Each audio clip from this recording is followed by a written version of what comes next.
சூப்பராக காஞ்ச சுண்டைக்காய் குழம்பு வைக்க போகிறோம். செம டேஸ்ட்டாக இருக்கும். சுட சுட சாதம் போட்டு 2 அப்பளம் வச்சு சாப்பிட்டு பாருங்கள். டேஸ்ட்டு செமையாக இருக்கும். 50 நல்லெண்ணெய், நல்லா சுடு தண்ணியில் சுண்டைக்காவை கழுவி எடுத்துக்கோங்க. ஏன்னா உப்பு நிறைய இருக்கும்.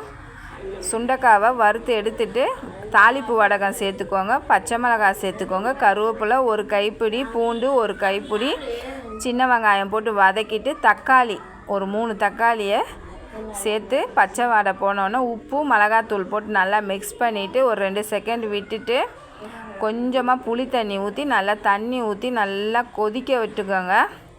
இந்த அளவுக்கு கொதித்து வந்தோடனே நாட்டு சக்கரை ஒரு 1/2 ஸ்பூன் போட்டு மிக்ஸ் பண்ணிவிட்டு வறுத்த சுண்டைக்காவை சேர்த்துட்டு கொஞ்சமாக கருவேப்பிலை சேர்த்து மிக்ஸ் பண்ணிவிட்டு ஒரு 5 நிமிஷம் மூடி வச்சு பார்த்தீங்கன்னா நல்லா எண்ணெய் பிரிஞ்சு வந்திருக்கும். சூப்பராக இருக்கும். நீங்களும் ட்ரை பண்ணிவிட்டு கமெண்ட் பண்ணுங்கள்.